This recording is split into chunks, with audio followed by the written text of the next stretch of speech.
Hey everybody, how's it going? Welcome back to another episode of Better Humans. I'm your host, Jimmy Allen, and today I have someone who's so exciting. I'm genuinely excited to have her on. I've been waiting for months for the right time for her to finally shoot me that text and be like, "Okay, it's time, podcast, let's go." And I'm like, "ASAP, let's book it." And so today I have on Ann Buoy from the Black Sheep Solution. That's still the No, name, right? no, Then you changed it. See, that's why I I did. asked. Okay, tell Oh, us tell us the new name. okay. So yes, that's why we haven't done a podcast. So, so it's a story. It's a great thing here. So, about 5 years ago, so in 2020, when the whole world started homeschooling, right? I had this vision of being able to help people do that, and so it started off as our basic essentials, and then we came off and we did um, summits, and we had a magazine feature, and I did all these things. And Bryce and I wrote a book about like why being homeschooled doesn't suck, and I'm like, I can really help these parents because I figured this out. And then we came off the road, and I rebranded. It was the Black Sheep Solution. I'm going to help parents not put vodka in their coffee and stop losing your shit homeschooling your kids. Blah blah blah blah blah. Like, go build it and they will come is the biggest freaking lie we've ever been told in all of history. All right, nobody Yeah. came. No. So last September, October, I got introduced to a friend, Liz, and got into another group, and really started. It's this crazy thing. I started actually talking to parents and moms that were Oh my homeschooling. gosh. I know, Yeah. it's crazy. And I started asking them, like, what are your biggest problems? What are your biggest struggles? And they said, I'm drowning. I can't keep my head above water. And I was like, holy shit, I'm a buoy. I'm a buoy. I can help you not drown. See, that's why I got No my nautical way. things back here. My program is called The Anchor, by the way. And I literally, it was like, and Jimmy, I started getting these downloads. Like, you know what a download is, like 3 o'clock, Hmm. 5 Yeah. o'clock in the morning. Hmm. And just like your brain, and Yeah. God just kept giving me these things. And so I had been the BS coach for Black Sheep, right? Right. And I Right. kept that, and I was like, BS, Buoy Solutions, breakthrough strategies, better solutions, beyond schooling, bullshit belief systems, broken system, Wow. best self, blind spot, and then brave salmon. I mean, who the hell is going to walk around saying brave salmon or be the salmon? Because it was black sheep. But Right. what does a black sheep do? I think of like the word countercultural when I hear Yeah, black but sheep. but but what does a black sheep really just do? What does a black sheep do? Probably the same things as a white sheep, right? Just Just stands there. yeah. Yeah, doing nothing. Maybe Yeah. I farting, mean eat, they get pooping, eating. sheared, Yeah, exactly. Not doing it. What does a salmon do? swims Swims what? upstream. Upstream for its life. What tries to eat the salmon? The Doesn't. grizzly. Yeah. Yeah. The What's the brave picture we're painting here? What's where are we going? the brave salmon does something super Okay. countercultural, not like a black sheep. So many people are the black sheep. You know the movie The Uh-huh. Incredible? Hmm. When everyone's incredible, no one is. But when everyone's a black sheep, no one is. Right. And Right. so Right. the BS is, how do we become our best selves as parents to equip the next generation of brave salmon? And so through these conversations, I did a complete rebrand and started creating what people needed, what they were asking for, and having people have massive transformation, and people pulling their kids from school. And my favorite is a parent who kids are still in public school, and I'm able to walk that journey with her. Single Yeah. mom, kids have to be in school. And so it became this bigger movement that I didn't even know about until I literally started. I just kind of scrapped everything and said, what is it that my community needs? What is it that these moms need? What do these parents need? What are they suffering with? Let me listen. Instead of let me go build this thing I think is cool and put it out there, Yeah. it's tell me your problems. And Wow. and from that I have created what I've created. Buoy Solutions. So that is That's so Buoy Solutions, but I am the BS coach. I have, Instagram. I just hmm started a TikTok. But yeah, so it's the BS coach because first of all, it's kind of like memorable, kind of uh like Black Sheep was, but the BS coach, it's all the BS surrounding it. It was just, and so what I help parents, overwhelmed parents, not drown in the BS of schooling, whether that's public school or homeschool, because schooling in and of itself is not what we're after. yeah, We're after education, yeah, and all education happens really from the parents. yeah. I agree with that. Like almost entirely. It's not your Mm-hmm. teacher's job. It's your job as Mm-hmm. the parent. Absolutely, 100%. So, Anne, uh, welcome to the Better Human Show. I want to start off. I mean, obviously we've kind of kicked off with a gigantic announcement, and that's so cool, and I'm so happy for you that you've made this pivot, and I think it's actually going to be instrumental. And I love that you reached out and talked real parents and got real data and real information about how you can be the most helpful and the most, uh, impactful to them. Mm-hmm. So this show is essentially it's a show where we go out and we discuss all the different ways that we're impacting lives, large and small scale, through entrepreneurship and business. Mm-hmm. And entrepreneurship, we believe that entrepreneurship is the mechanism for our personal growth and change. Mm-hmm. And our business is actually how we reach out and we help others. And in that help, mutual benefit, it's a must. Like mutual benefit must happen. And transformation is the key to unlocking it all. Um, yeah, so that's kind of like the point of the show and why we get on here so that we can talk and discuss about all these aspects of how we're going out and impacting the lives of others.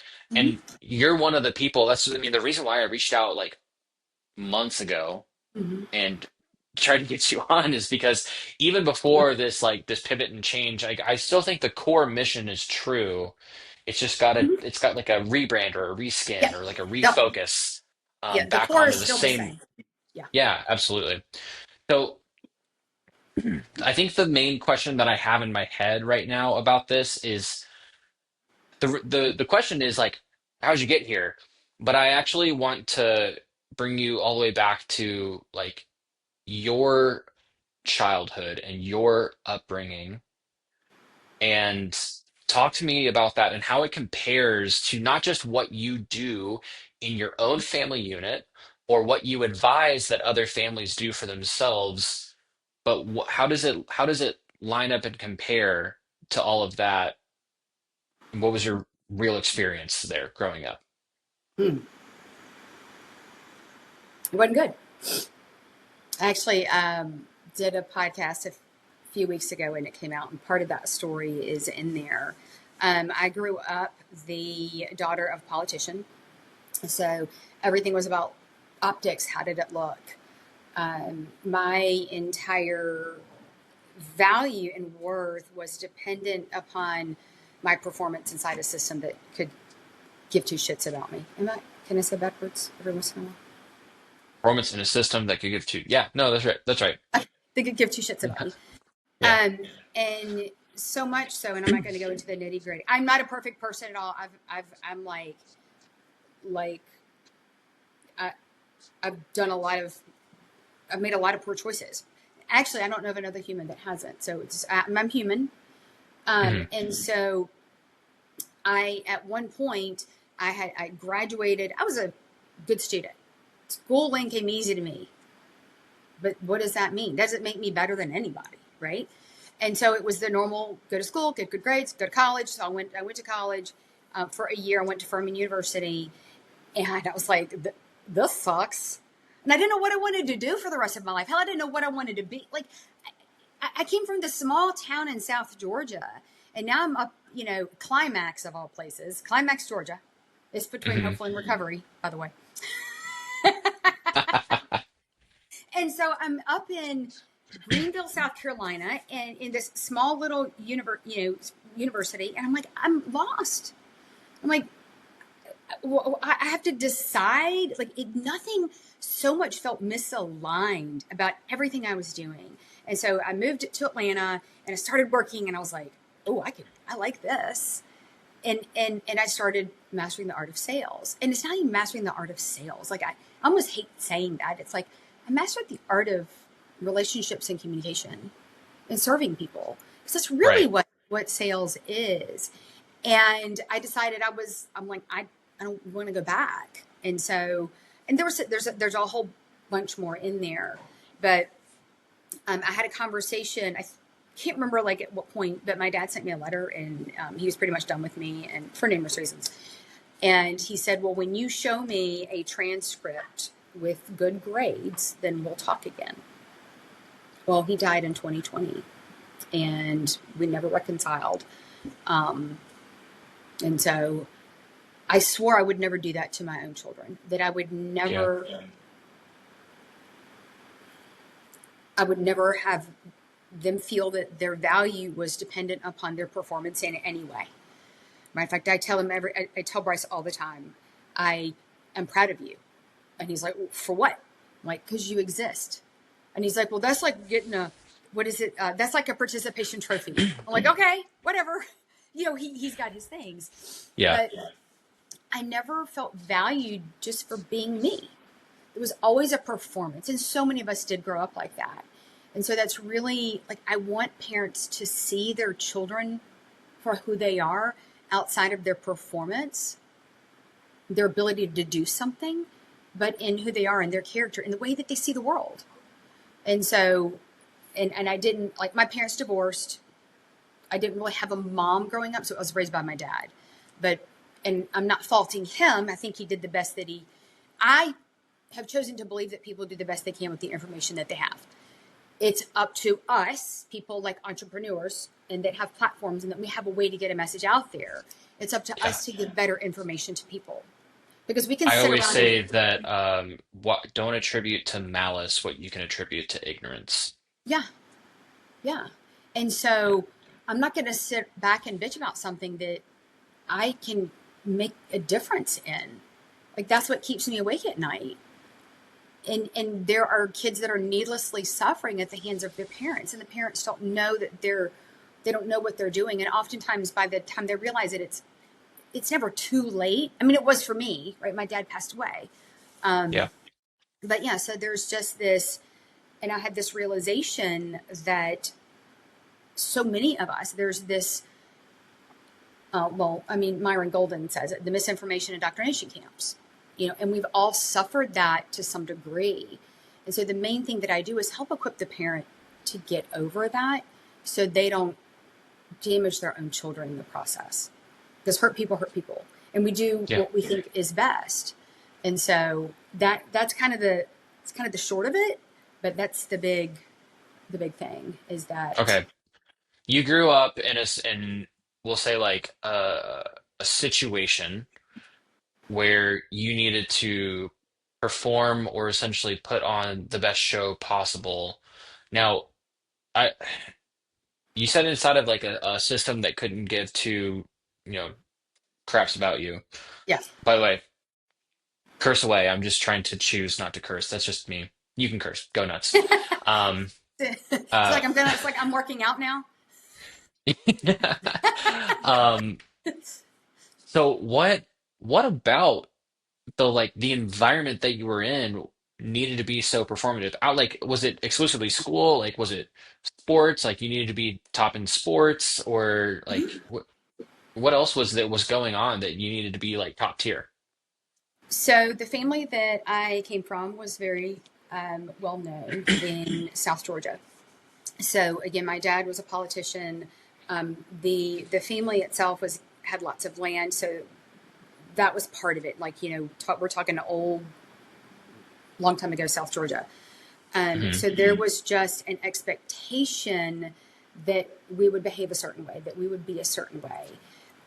Everyone played tennis, and I didn't want to play tennis. I wanted to like do French club, and I wanted to do. Okay, so I had a relative that gave me. Actually, my uncle.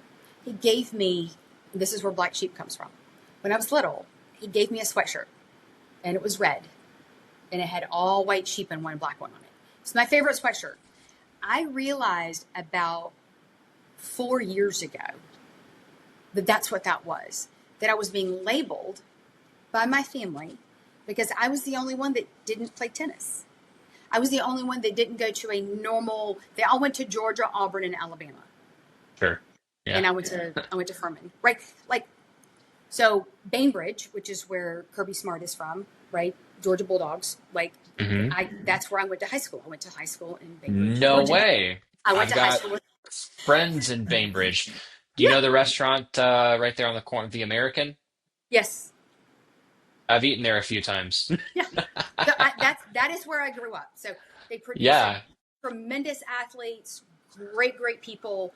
Um, so yeah, that's, Wow. but it was just, and I think that's that generation of like our parents didn't talk.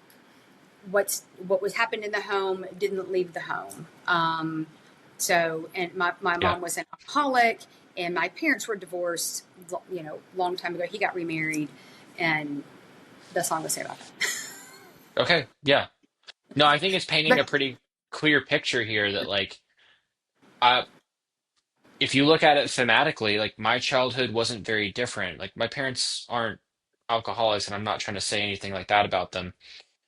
my dad But wasn't. My like mom was. My mom was, right, but my right.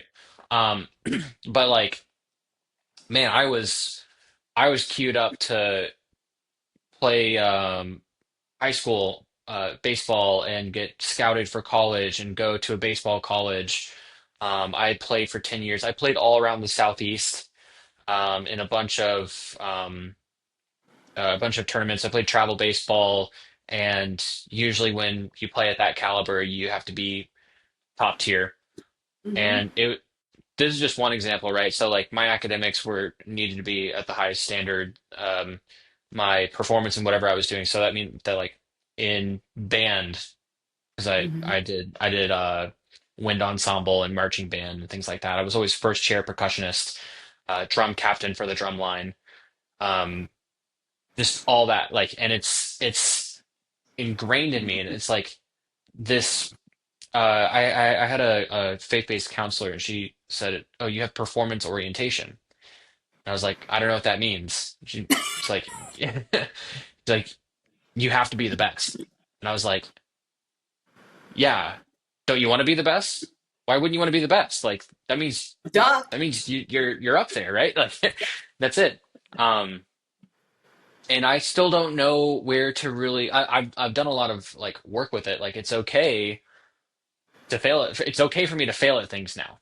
And it's actually mm-hmm, okay for me to like lose money because I gained experience. And it's okay for me to try something and it totally not work out. Like that's all good and fine. But there was a period before, pretty much like before I met Jesus around 22-ish years old, where I was like, man, if I wasn't the best at something, I either wasn't doing it or like I was knocking down just like defaming or disparaging whoever was the best, and like I mean it's just bad. It's just like bad right, situations. So I I I see myself in like when you tell the story, it's like and all the family pressure to continue baseball. It's like, oh Jimmy, you've been doing it for 10 years. We put all this money and this time and effort into it. It's yep, like I'm miserable. Like I was miserable doing it because I already practiced 4 times a week, and then the coaches were telling us, "Hey, when you get home tomorrow and there's no practice, we need you to go home practice, and practice." I was like, "Stop! I want to go like hang out with a girl or like I don't know, play a video game or something." Like I was over it, you know. yeah, I wanted yeah, to be like a real human. yeah, So, yeah, um, yeah, I feel that like in my childhood, and I hope that like I want my kid to be have something that he's really good at because when you are good at something it feels good. yeah, It feels so good to be good at something, but then there's this like extra layer behind it where it's like you don't have to be the best at everything. You can actually just like you can have something that you're good at and but like don't make it your identity. yeah, that you love, right? Did you? I Yeah. literally just posted. A lady that I'm working with sent it because not that I introduced the concept, but I started talking about the concept of specializing early, especially in education. And it's like this 9-year-old that did 3 like triple things on a skateboard, Okay. at 9 years old. And I'm like, well, but what about his grades? What about his math and his language arts? And, but isn't he going to finish his education? Like, that is the education. You look at the greats of the world, the greats in business, the organizations, the Olympic athletes, the artists, they all specialized early. They leaned into their giftings, talents, skills, and abilities. They weren't Yeah. forced to sit down and be marginally good at a bunch of useless stuff. And I'm not saying that reading and writing and some math isn't useless, but the average CEO has the math skills of a 6th grader because that's all he needs, because he's a CEO and he's delegated everything else.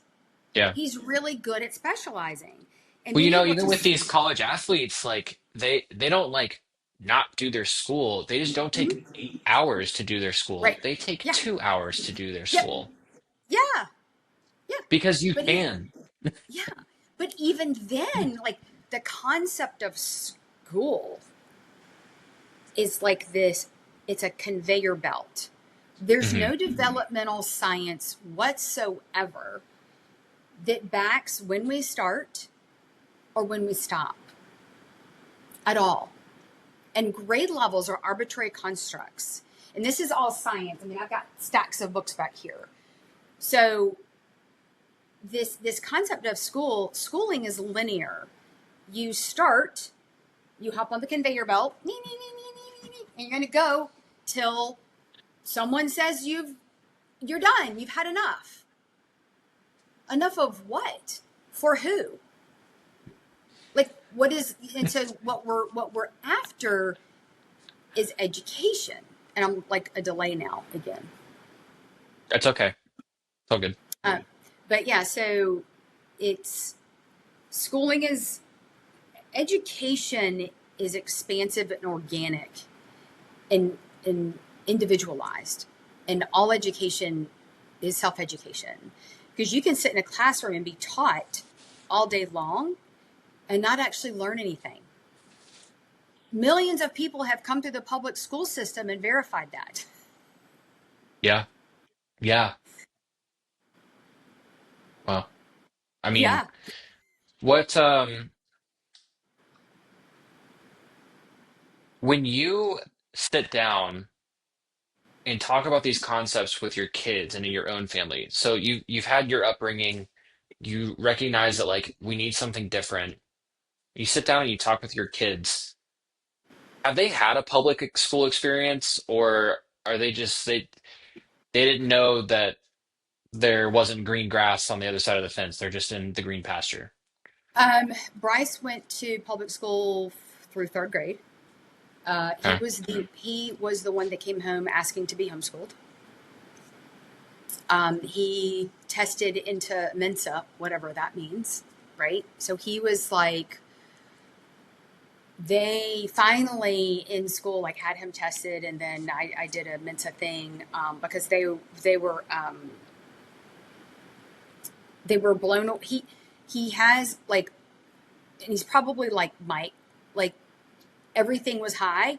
Like, if you like, some kids, it's like, oh, we've got these things are high, but social skills are low. Like, there's a balance Right. of this. Right. Bryce was high on all these things, so he was unique. But again, what does that mean? It's a test that I don't know. And so he started asking to be homeschooled because he was bored at school. And so when his 1st grade year, the first summer, so it's like first through, what's elementary school? First through 6th, first through 5th. He got, Yeah. they have like these little things that like you get access to certain levels in the library, because he got access after his 1st grade year to the entire library. He read the entire Harry Potter series this summer of his 1st grade, like before 2nd grade. Oh, So he was in school for 3 years, and basically he was asking to be homeschooled. I'm like, I don't know where he's getting this from, because we didn't know anybody at the time that did it. right. And he said, well, Mommy, Dr. Oz says it's not good to sit for 8 hours a day. And that's when I realized they're modeling. They're listening to what I'm listening to. Because Brooks, at the time, I mean, so they're 2 years apart. And so, of course, I'd sit there and nurse my child and watch Dr. Oz or whatever back in the day. And then Brooks had a year of public school. And every single morning, we literally had to drag him out of bed because we know now that he doesn't sleep. He's my child that will sleep till 1 or 2 o'clock in the afternoon because his brain, he has that beautiful ADHD brain. And so he has a hard time sleeping, and therefore he has a hard time waking up. And every day, so when you're in school, the teachers will give you like a folder that lets you know how the kids did during the day. You know, if they're like color coded. We're totally labeling these kids from the Yeah. beginning. Like it breaks my heart. But he would come home, and every single day, okay, I probably 95% of the time he had a headache. I had my child suffer an entire year through school. And I'm like, well, and he would come home, and then that summer he had no headaches all summer. And I was like, what is going on? Was it the lights? Was it he literally had a headache? We couldn't get him out of his bed in the morning. And so then, of course, 10 years ago, this year, actually next month, we took off in our RV. And so we pulled them. So 10 years ago, this past spring would have been their last time at public school. And we were walking distance from the school. So I went and picked them up that afternoon. And I was like, all right, are you guys sad? Say goodbye to school. And they didn't even look. They just like got on their bikes and we rode home and they were like, woohoo. Yeah. So Which you could pretty much say that about any kid. They'd be yeah, happy to yeah. leave school. But they But weren't, yeah. they weren't sad that they weren't going back. They weren't sad that, I don't know, it was interesting. But I forgot what I was going to say now. I had a thought. But they I was going to say they both have friends that are in the public education system, and they've had enough. I haven't had to, and I've given them the option. Do you guys want to go to school? At any point in time, do you guys want to go to school? And they're like, no, I'm good. I'm like, why? And they're like, well, talking to our friends, they're telling us how lucky we are and how school sucks and how it's nothing like it used to be. And they're naming off all these things. And I was like, okay, What well, I what are mean, the things? Do you remember what the things are that suck about school right now? I'm genuinely so curious. Which, by the way, like in elementary school, just for a little bit of like backstory about me, um, because I had to be good at things and was good at school and then got praised for being good at school, it was like school was good and I had friends and was relatively mhm, popular. So I actually like didn't have a bad time at any point in yeah, school. But I'm right. always curious because I remember what it was like for me, and now I just want to know like what's it like for them? Like what's happening inside of those four walls that, you know, besides Yeah, common core and child grooming, like what's going on? which is enough. I mean, let's just stop there. Um, so when they were actually in public school, they were telling me about the lunchroom cups. Like if you talked too much or this or that, like, and they would have recess would be taken away. And that's commonplace now that recess is taken away the ability to play because you need to be learning. Kids learn through play. They learn through movement. Like that is if kids did nothing but played all day, they would be better educated because they would learn about relationships in themselves and what they're capable of and all these things and like all this other stuff doesn't really matter. Like and sometimes I say like, yeah, some kids like school, but kids also like junk food. It doesn't mean it's good for them, right? Hmm. Because Yeah. our subconscious is being programmed there. There's a book over here called Punished by Rewards, right? What that does to children, like what it does to our subconscious, and that we seek this approval, right? And you had to be good at things, right? Part of that's masculine energy, and I'll just throw it out there. You play for points. That's just, and that's not a bad thing. That's just how men are wired. Um, but talking with their friends, they don't get to talk to their friends. They have like all this homework. There's like all the other things. The boys are pretty much emasculated in school, right? And it's just I'm trying to remember. Bryce talking. He's just calling me right now.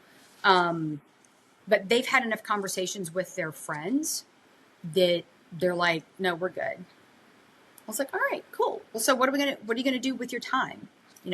And that's why I believe entrepreneurship is the best education out there. So that's why I had them start a business, right? And Hmm. then they're both Boy Scouts. Bryce is an Eagle. Brooks is going to be an Eagle. They've built their digital portfolios inside of ClickFunnels.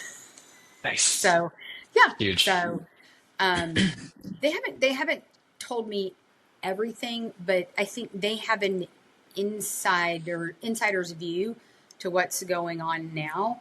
So much so that they had, well, Bryce is graduated, but not really. I mean, Hmm. we don't graduate from your education. You graduate from school. But he's past school age. Yeah.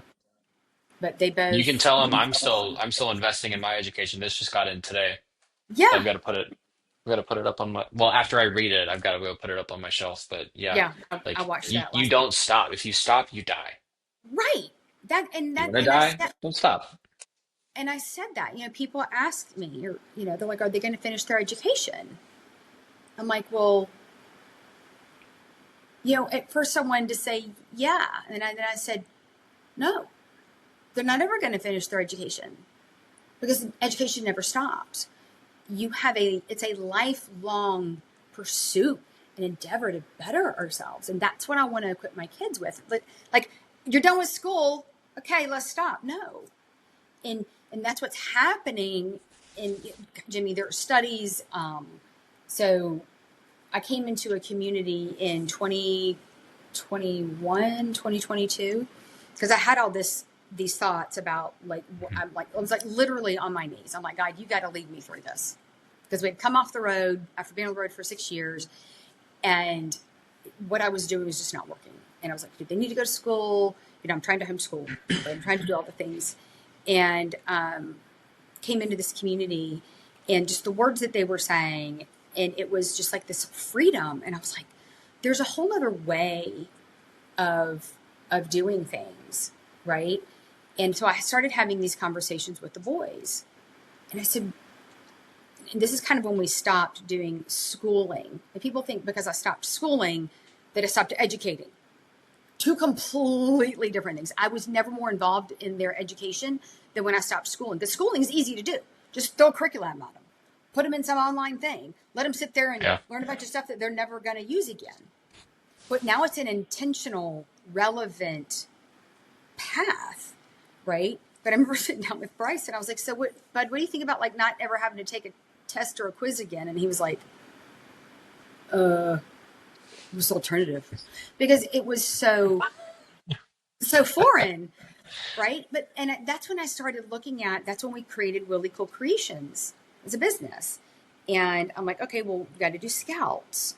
Bryce started working at 16, and so I've done all these things that.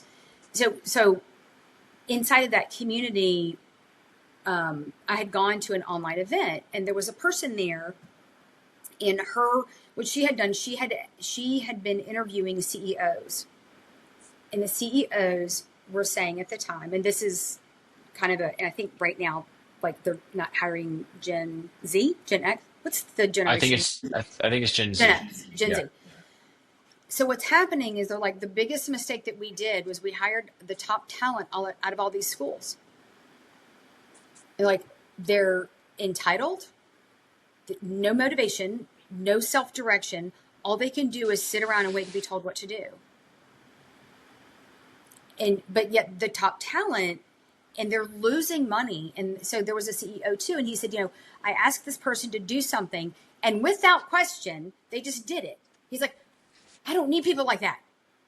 I need people to go, hey, based on the company culture that you've set forth, and based on the guidelines and what I know, are you sure?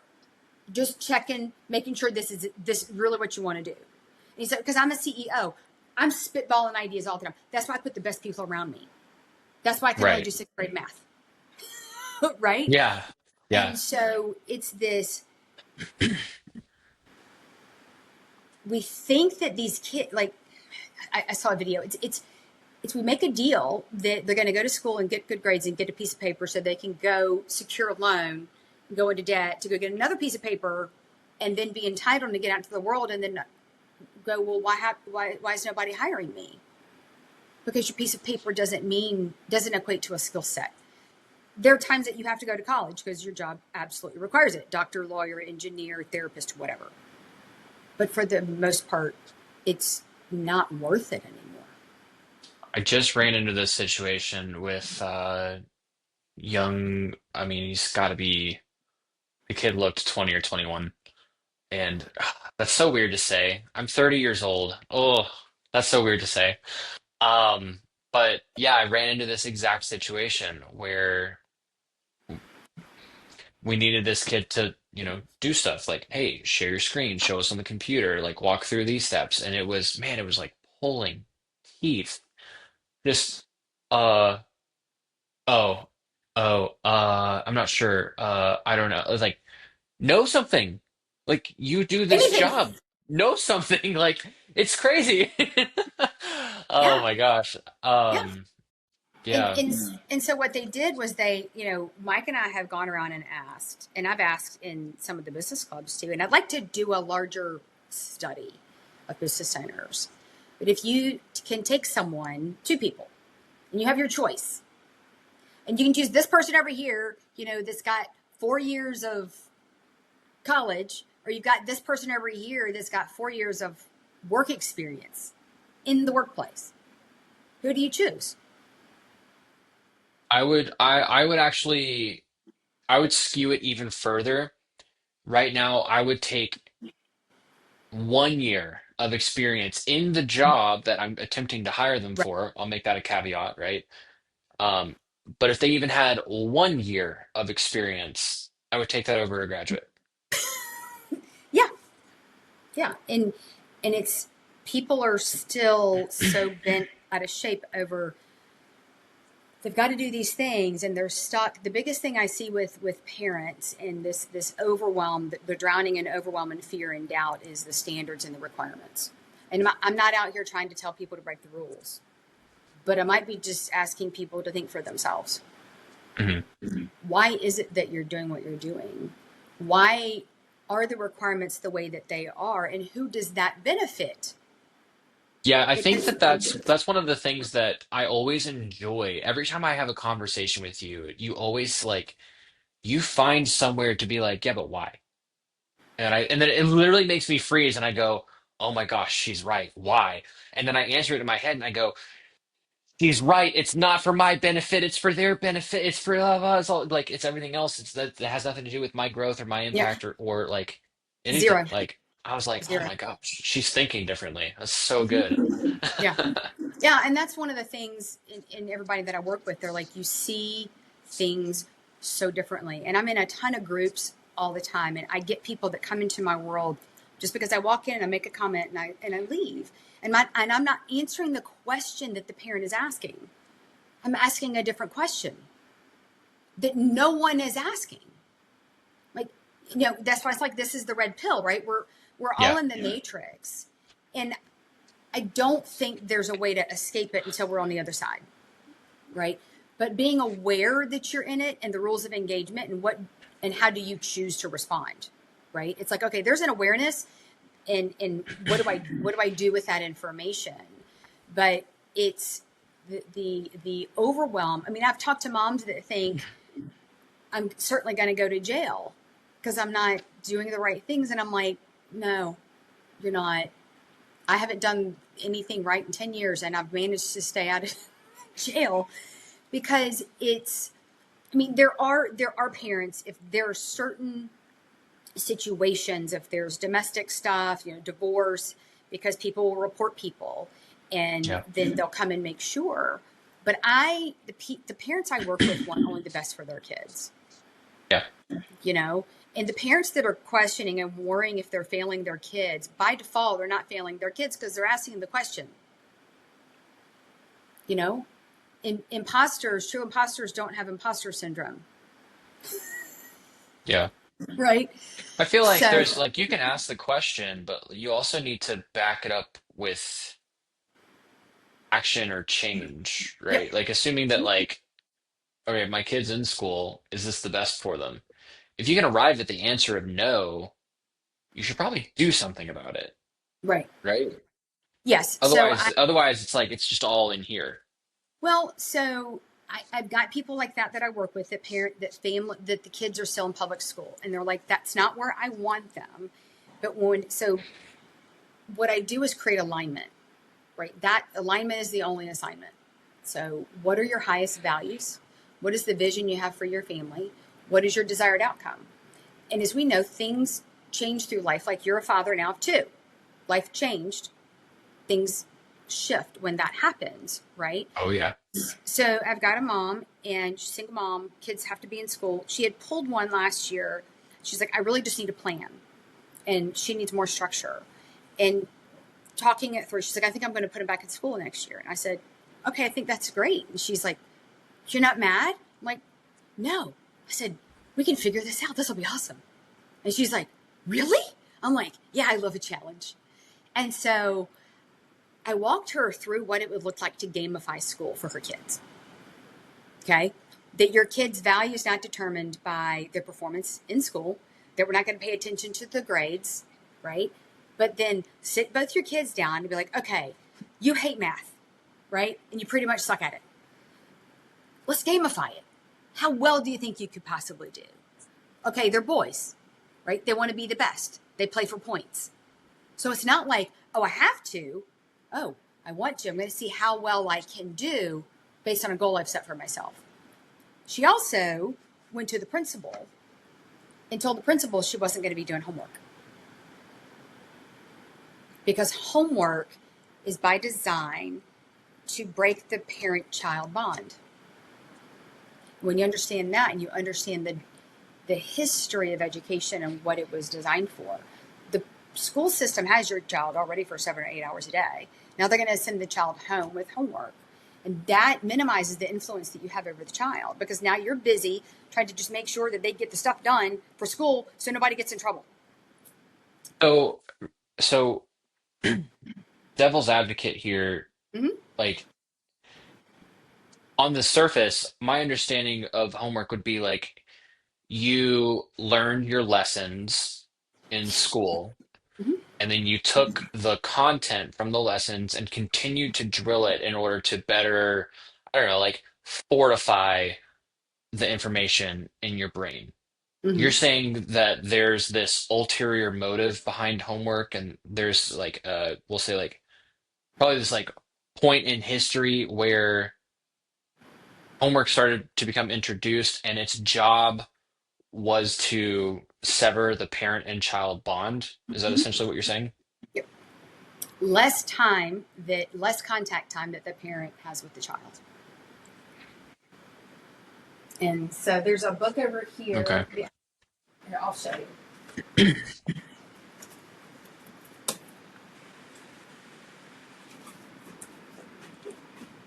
This book, American Education. By who is it? Underground History of American Education, John Taylor Gatto. Okay. There are numerous books when you actually understand the history. So the whole bells ringing and stuff like that it's designed for industry to create a factory worker. The content that is covered in the high school years, and it's been proven, you can get it all in Khan Academy, can be done in about 2.5 years. And you can go verify this. 2.5 to 3 Okay. years. The entire content of high school, or less. I think it's like all of education, from reading and writing to everything, that you could consume it in a very short period of time. And because we are not interested in half of it because we don't use it, it takes, you take a summer break. Now you got to refresh Yeah. for the next half of the year. And so it's to minimize that contact time with the parents, because we don't want parents to have influence over the kids, because the system needs to influence our lives. Okay. And Wow. That's these are young kids we're talking about too. And I get, like, you know, you've done something and you need to go home because you didn't complete your work during the day. I get that. But there's a big backlash against homework now, and it's gotten worse. And it's like they've got less. If you're going to give them homework, then at least let them play. right. And you wonder why there's an this obesity epidemic, right? Like Yeah, because they're going to school. they're getting fed junk, they're not playing, and then they have less contact time with their parents once they get home. They sit home and the life has continued to be being sucked out of them because, they're doing homework, and they rinse and repeat 5 days a week for 12 Yeah. years. Wow. So, So with what you do now, like I know that the core like the core mission hasn't changed. As like how you teach it or how parents get this, has anything about that changed? Is it all pretty much like one-on-one with you? You're effectively a coach or mhm. consultant for their Yeah. household? How does that work? So I start off with a challenge called the Freedom Voyage. And so Voyage is values. So it's an acronym for values, understanding, because everybody's values will be different. Like, how do you get to operate in what's alignment for you, right? Not society. So understanding your values, what's your outcome, who do you want to become? Because education of a child is easy. It's be who you want them to be and do what you want them to do. You being the best version of you is the best education you will ever give your child. So is it that you're becoming? And then alignment. G, guidance, which is where I come in, and then embodiment. How does that just become part of who you are? And so I do a challenge, a freedom voyage with each person, and then I take them into a program. The program's pretty comprehensive, but it is one-on-one coaching with me. And Hmm. we start off with, what is it you want to be celebrating 12 months from now? And they're like, oh, I like a celebration. It's different than, hey, what are your goals? Especially talking with moms too, because goals are masculine. Let's go crush the Yeah. goal and set the Number goal. go And, up. and so it's, what do you want to be celebrating 12 months from now? And they're like, oh, I like a celebration. I'd like to have peace. And, it's all this soft, feminine, motherly connection stuff. And one of the moms I'm working with, she's like, oh my gosh. So the thing I wanted to be celebrating in 12 months, I get to celebrate now. And we're only 3 months in. And I was like, really? She's like, yeah, this is awesome. So it's a soft approach to revealing, later on, that's when we get into the history. But it's really about, why are you doing what you're doing? Is it in alignment with your desired outcome and your values and your vision? Like my values, freedom. I want freedom. Like freedom, family, fun, faith, all those things. Yeah. And for some other families, it's different.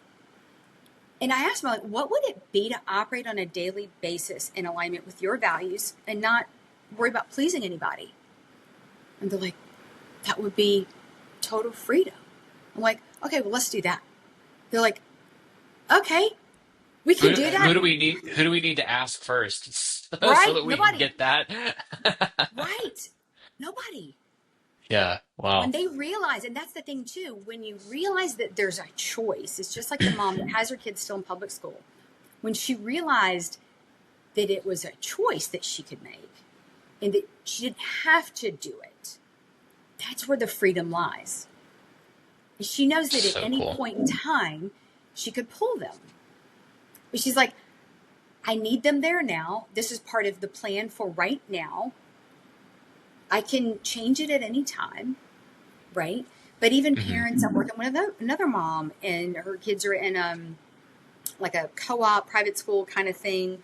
And still, it's, we've got to get all this done. They've got homework and we've got to do the things. And I said, well, why? She said, well, because he's behind. I'm like, behind who? Behind what? Well, he's not on a reading level. I'm like, whose reading level? And you start asking the questions, and they start thinking about it. It's behind who? Behind why? Behind what? Like, does it matter? And then I've got story after story after story. The whole thing about asking the questions and having something. So there's a method called Sudbury Education or Sudbury School. I think it's up in New York or Vermont or something. And it's kind of like the kids just go there for the day and hang out. And it's like there's some adults there just to make sure everybody stays alive. You're right. Yeah. And it's literally like they go and I don't know that there's electronics, but they just read and do things, and they socialize with one another. I think they have projects, and it's supposed to be pretty amazing. And there was a girl that went there, I think at the age of 16, she finally learned how to read. She wrote a book What by does the that, age what of does that 18. mean? What does that mean? Did something, and here's the thing too about learning disabilities. She has a different ability, right? I don't know anybody that has a learning disability that hasn't learned stuff. They've just learned it differently. So Okay, she so she struggled she struggled to with read, reading in a reading. like a traditional sense. Yes, until the age of Okay, 16. She might have had got some sort of dyslexia or whatever. And all of a sudden it clicked at the age of 16. it. She went on to write a book at the age of 18. And so That's crazy. so this developmental timeline, so we need to look at kids individually based on and how they who they are and how they are in the world and how do they develop. What are and we miss seeing the child in front of us because we're so focused on putting them inside of a system or attaching a method to how we're going to teach them that we don't see them for who they are. And not all kids develop the same. Think about kids when they walk. Okay, the two hardest things that we do as human beings: walking and talking. Oh wait, where'd the teachers go? Oh, there were none. They did that because they saw us do it. Right. Modeling is the number one way that kids learn. Yeah. That's why Mike does what he does. That's why I do what I do. In our house, we That's have this. actually how I learned how to ride a bike. When I was 3 years old, I was over at a friend's house, and this friend, how, I don't know whose big idea it was to make like these little tiny dirt bikes. But he had one, and I was so jealous about it. And well, I thought it was cool. It was like, oh, this is so cool. Like, man, why don't I have one? And I understand now that like that's pretty dangerous to give to a 3 or 4 year old. But I watched him pick the dirt bike up, kick it on, hike a leg over, and go. And I was like, oh, so you just go. So I picked up a bicycle. I hiked the leg over and I went. And I just started pedaling, and I was like, "Oh, I'm riding a bike now." Like I taught myself how to ride a bike because I watched this kid use a motor to shoot straight forward, and I was like, "Go." Yeah, yeah. And if we took kids to school with a teacher, like we would think that they would need teachers to learn how to walk and talk, and we Hmm. don't. But modeling is so important, and so really, what I show the parent, and it's so funny because people come in and we have the first conversation with me. By the time we have like the fifth, they're like, because they've got all these questions about homeschooling and this and that. I'm like, listen, just trust the process. I've done this. I've got you. And I said, you're going to be able to ask all those questions on, day 5 or whatever. And we get to day 5 Yeah. and I'm like, all right, you ready to ask those questions? And they're like, nope, they're not relevant anymore. and it's literally just like, they're like, it's a big, massive light bulb that goes off for That's so them. cool. I've been learning so much about the concept of like frames, right? And so you are someone who comes in and like just absolutely obliterates Yes. the frame Yep. of standard education or like systematized education, institutional education, just stuff like that. And so Mm-hmm. that right there is just like to the T, like I'm in this frame and I have all these questions and like I'm unsure and blah blah blah. It's like shatter the Yeah. glass, like Yeah. no Yeah. more of that frame. Yeah. My frame, this frame. Okay, bring your question into my frame. Does it exist Mm-hmm. still? No? Great. Let's go. Yeah. Like you're in the new frame, you're in the new reality, like the new Yeah. situation, the new circumstances. Like, Yeah, and it was interesting when I was doing the black sheep solution, and I do black sheep shit, and there was a lot of masculine energy in that, and it was like I wanted to mhm, shove a red pill up everybody's ass, and nobody wants that. Nobody wants to know the problems. There's enough freaking problems in the world. yeah, As this is everything that we do is what is the solution that I have, and I have this written on my whiteboard. If God gave me a solution to someone's deepest pain, it's not your opinion to present it. It's your responsibility. And that was posted by Justin Bitten. I pulled yeah, that out. But that is literally, and I said, there are there are people on their knees praying for the solution that I have.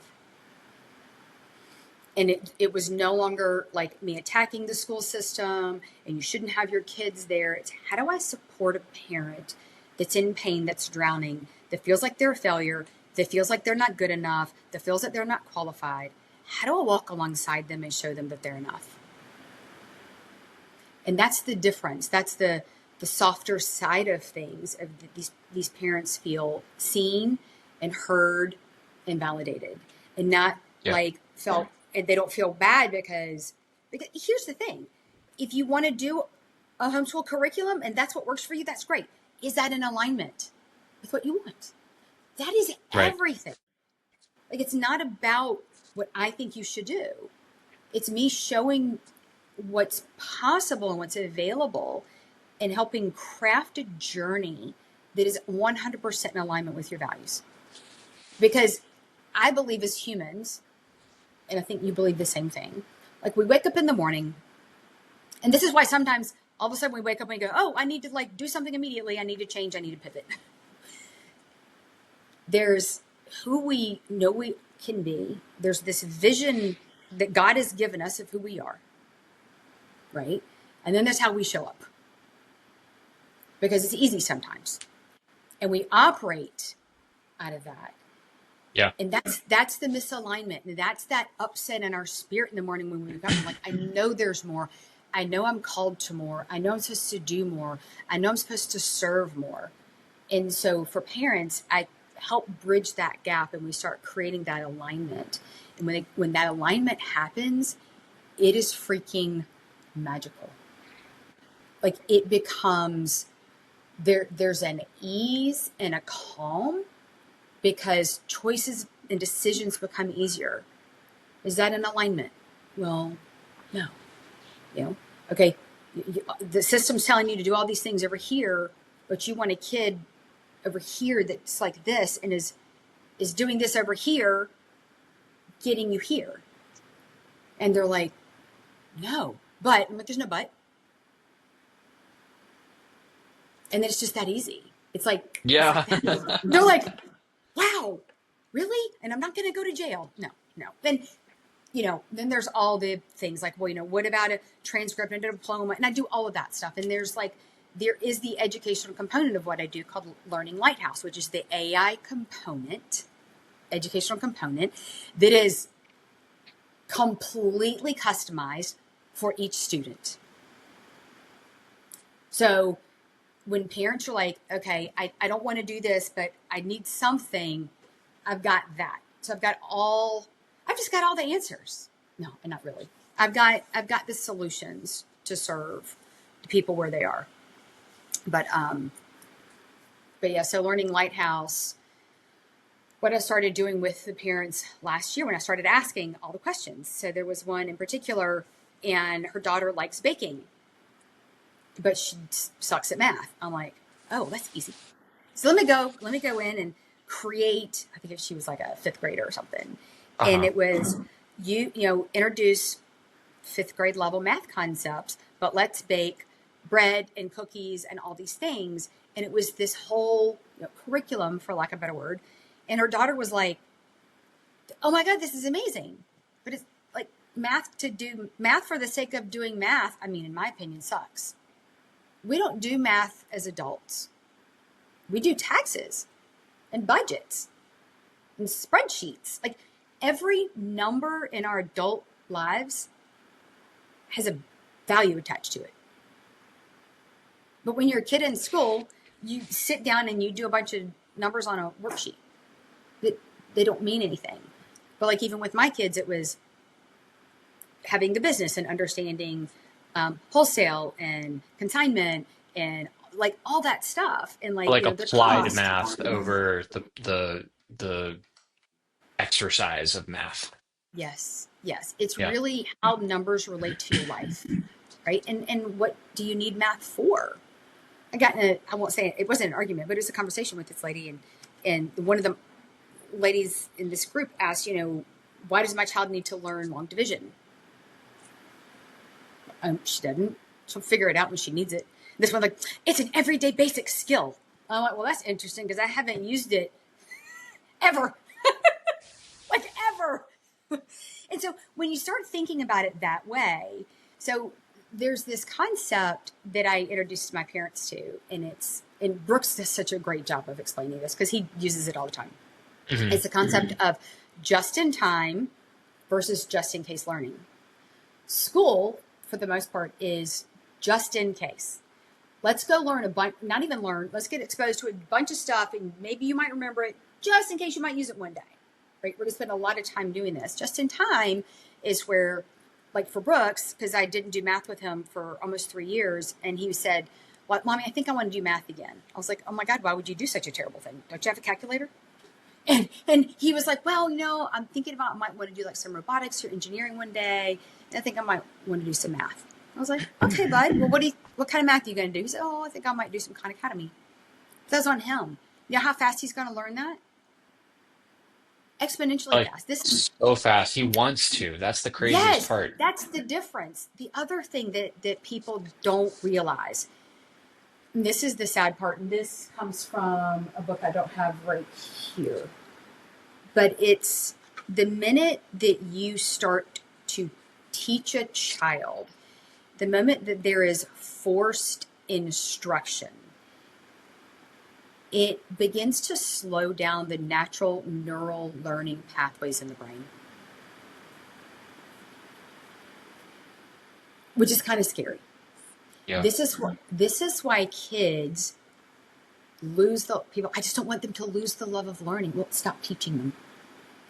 Don't stop equipping them to learn, but stop with we need to sit down today and do all this stuff. People just bring the school into the home. They just bring Common Core home. They've just relocated it. It's like you have the opportunity and the freedom to create something so individualized and so expansive and so impactful, especially with the advent of AI, to create something that excites that child. There was another kid loves Pokemon, and was it cosplay or something? I don't know. Hmm. And the mom wanted her to be able to write. The child wanted to learn to write better. So I combined those two things. She was like, "Oh my God, this is amazing!" Because we take what the child is interested in and combine it with a skill, something they want to get better at. That's a game changer. Yeah. They'll want to do it. Wow. So that's the learning lighthouse component that I'm just going to launch it. It's going to be messy and we'll fail a bunch along the way, but that's The how. thing that so I do a lot of work in AI and in businesses with AI. And the biggest thing that I have to convince people, because it's such a like, oh, AI, everything. It's like AI is only useful if it is useful. Yeah. And so you can spend all your time perfecting, tweaking, and coming up with the ideal solution for how you're applying AI within a workflow, but like it's all theoretical until you Hmm. actually apply it and make Yeah. use of it. Then you find out was it good or bad, right? Right. So it has to be tested and it has to be applied. Hmm. So yeah, like absolutely launch your thing, and if it sucks, you'll find out really quick. Yeah. Yeah. Um, but yeah, if people are like, oh, I just want to like, is there like an AI to do this now? It's like if there is, and you're not ready for it, like it's only going to cause exponentially more chaos. Yes. A, a, a part of what like before AI was like automations and like webhooks and triggers and all this stuff. And it's like the automations, if your business process was confusing and chaotic and broken, AI's not going to. automations, well, like even just before AI, it's like automations are just going to routinely on a schedule deliver more brokenness, more Yep. chaos, and more A, confusion. a terrible Now, customer. yeah, now add AI on top of that. You're Yeah. routinely delivering exponentially more chaos, like brokenness and Hmm. confusion. It's like, Yeah. no, it's like you have to, in this little tiny pocket, like kindling for a fire, you've got to figure this thing out and then Yeah. find a smaller group of people to go like figure more of this out and perfect it, and then Hmm. finally you can like mass distribute it because you've hit all the different cases where it explodes and like is not no longer useful. Yeah, it's a tool. It's an amazing tool, and it's interesting because part of there are people that are just so averse to it, and I think it's like with anything, people are fearful of what they don't understand, and Yeah. part of they haven't used it, and we've been trying to encourage Brooks to use it, and he's just been against it for numerous reasons, partly because he's probably been watching YouTube videos. And this happened today, right before I came in here. He had his computer like go haywire and all these things. And I said, "Hey, bud, this is a really great opportunity to use AI as an assistant to help you." And he was just like, "Ugh." And like, here's what I would do. Here's what I've done. So I walked him through like, take a picture of all the components of everything that's going on, and tell it what you've done. Tell it the problems, and it started asking him clarifying questions like, "Hey, do you need the data on this drive?" He's got like as I don't. He's got a gaming machine, Hmm. Yeah. and it started asking him all these questions that a Google search would have never done. And so, for the first time today, he saw, because he's thinking like AI art and all, because he's a little artist and the gaming stuff, and he's like, and I get it, and he's probably on these forums that I said it's a tool, sweetheart, and it's for leverage, and it's not going to create out of nothing, right? I use it like all the time, and I've gotten more creative and had more bandwidth available because so many of our creative ideas just die because we can't go to the next step, like the research behind what we need to do. And he saw it do in 10 seconds what it would have taken him 6 hours. Yep. And for the first Yep. time, he was like, okay, okay, yeah. And he hates it when we're right. Absolutely. Like absolutely, absolutely hates it when we're right. But yeah, it's so for me, I haven't introduced that concept, the concept of completely pivoting education, because what I do is already so unconventional, right? But I think this AI thing is really going to take a lot of people by surprise. We've already got thousands and thousands of students coming out of college with degrees that are completely worthless, that will not be able to get a job unless they master or leverage AI. And it's it's disrupting education, it's disrupting medicine, it's disrupting it. There's technology, of course, but there's a, I don't know. I mean, are you, so in your conversations, in your circles, I mean, probably most of the people you work with are all for it. Where do you see pushback? Or where do you see people like, oh my God, you're using AI, you're killing the planet? I still don't understand those arguments I, I'm like, about I'm water like, use. Like you can't take water out, like you can't destroy it. It what in my head it's like you can't create or destroy mass, you can transform it right. into energy. Hmm. Like where are they getting these ideas? I really just don't understand where they're getting these ideas from. Well, Like, yeah, the one of these, she's like, well, I never use AI, blah, blah. I'm like, you're on Facebook. yeah, Facebook uses AI. yeah. You're, like, and it's what things they're not thinking about, but there's this fear around it, I think. But I saw this opportunity to create something and do something for parents and to equip children so that they can feel seen and heard and validated. And when I walk parents through like working with their children, I'm like, what is the one thing that your child like sits down and they start talking and you just wish they would shut the hell up? And they're like, oh, I'm like, that thing. Lean into that thing. And it's interesting. And also the parents that just go in and, especially their boys, like just go sit with him while he plays video games. Just sit with him. Ask him what he's doing. Ask him. And it's a game changer, Jimmy. These moms are like coming back crying. They're like, I just had the most amazing moment with my son. And I was like, tell me more. They're like, and they're in tears. Like, I haven't seen him all these years. That is why I do what I do. The Yeah.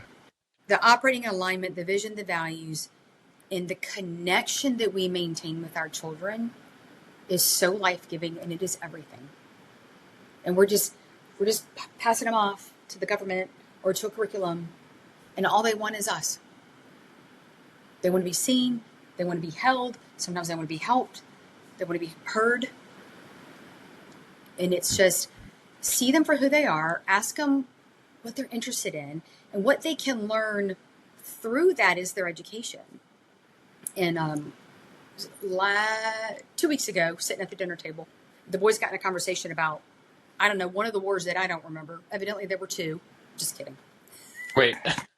Wait. Hang on. World War I. Okay. World, Okay. Okay. yeah, those two. There's been more, but and I say one of the two wars, World War I and World War II. And they Right. had this back and forth conversation about all this stuff. And then Brooks was talking about the Battle of Verdun. I don't know, some battle. They're talking about castles and like all this stuff and timelines. And I said, where did you guys learn this? Because I didn't teach it to you. You didn't learn it from me. And they're like, well, yeah. So there's like this game that we play, and Brooks is doing it now. He's got to know like geography and countries and politics and so some of these games that they play, they go and they do the research because knowing the things makes them better at the game because inside the game is all this history. So I'm not Yeah. an anti, like there's a benefit to it, right? And it's like, as a parent, if all we see is screen time or they're gaming, we lose something really beautiful that may be going on. Mm. And so we have to Wow. separate it out. And so for the first time, really in the last 2 months, my boys have been playing together. It's the first time that's ever happened. And so I hear them in their rooms and they're Like playing a laughing. vid like for the first time ever, they're playing a video game together. Yeah. Yeah. Where That's they're, wild. yeah, they've always played with their other friends, but now they Huh. play together. Wow. Yeah. And it was really when we were on the road and Bryce was playing Rainbow Six Siege or Yeah. something. Yeah. And he was on a competitive league, whatever. And so they were competing against teams all around the world. And so Mike would go up there and sit in their loft. And he came back to our room one night and he said, it's really amazing what he's doing. And I was like, well, tell me more. He's like, well, he's like the leader. So what do you mean? He's like, well, he's like the main strategist and everybody listens to him because he's got this confidence in his voice and he's got great strategy, like all these things. And Yeah. he's like, it's really amazing. And so what they're learning on the fly in these interactive environments was really amazing. And he didn't do that anymore. But same thing with Brooks. Brooks is back playing Minecraft and building these things. And he's kind of like the leader, but the collaboration, which is, what we do as adults, and they're not encouraged to do that as kids in school. So there's a lot of everything that we're expected to do as an adult, we weren't taught in school, like not the way to do it, not the way to do it Yeah. well. That's so cool. I've been thinking pretty recently about your kids too, and I think about like all of this the experiences that they have and like where it's going to take them and how it measures up and lines up with or probably it's like just will likely exceed what other kids are going through and what they're experiencing. Like I think about this a lot because I think about what I'm gonna do when it's time to like I know I don't like educate James. I play with James. We learn about gravity when I throw him up like 4 feet in the Yes. air, up and down again, right? Like so he's learning so much through play, but when it comes time for this, it's like I think about you and I think about like what I'm going to do for my boys. Um, so yeah, it's so cool. And I'm happy for them. Like it's what a like the blessing of their life is probably what you've been able to think and decide for them in their childhood. So that's so cool, Ann. Yeah. Hey, so we need to land this plane, and I need people to know what the best way is to get in contact with you, or like to get connected with you, and what you're talking about, where you're helping people and things like that. So, what is the best way for someone to get connected with you? I mean, you can find me on Facebook at Ann Buoy. I've got a public profile, which was really scary to do. Um, and I have a website, www.thebscoach.com. And there's a download there. But from my personal profile on Facebook, you can just reach out to me. They can go join my group. But from there, I've got lots of resources. We start with an initial conversation. If, usually that initial conversation goes to my freedom voyage that I do with everybody. And from there, if it's a good fit, we continue partnering together in the educational journey.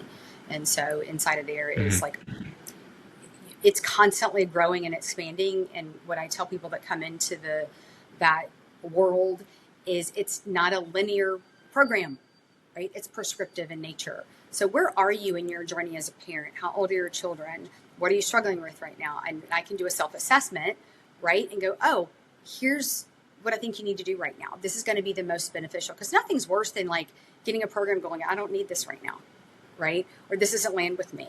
So I'm able to, and especially through the one-on-one, is really help deliver to them what they need in that moment. But Mhm. I just started a TikTok because one of my mom's like, you really need to do that. She's like, people need to know. She'd never heard the difference between schooling and education. She's like, I didn't know there was a difference. I'm like, no, schooling and education are not the Mhm. same thing. She's like, more parents need to know. So and then I also have at the BS Coach on Instagram. So Facebook, Nice. my website, and all of that. Okay. So Awesome. Okay. So cool. And thank you so much for your time. thank you. I can't wait to like figure out when, we're gonna do another episode. And honestly, all I want to hear about is like just more stories about the moms and the kids whose like lives have been changed. So Mhm. that's the coolest part. Like when you tell me that's like I just like had a moment with my son for the first time in like a decade. It's like I okay. I think what's broken in my head is like, how did you wait so long? Like, what took so long? Like, What for the and it's mom to like, do that with duh. her son? I guess for the mom to be like, hey, this isn't working. Like, we need something different, right? Like, maybe people just don't think that way.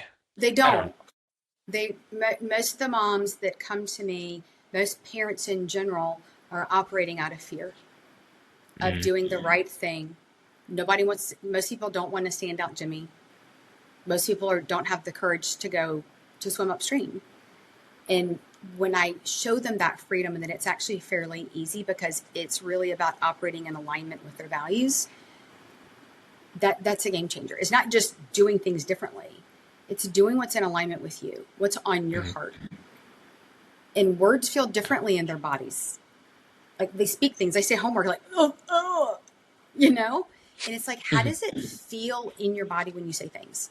So, Yeah. but yeah, it's the BS is also blind spots, helping them see the blind spots in their own lives, thinking they're doing the right thing. Their kids are suffering at their hands inadvertently.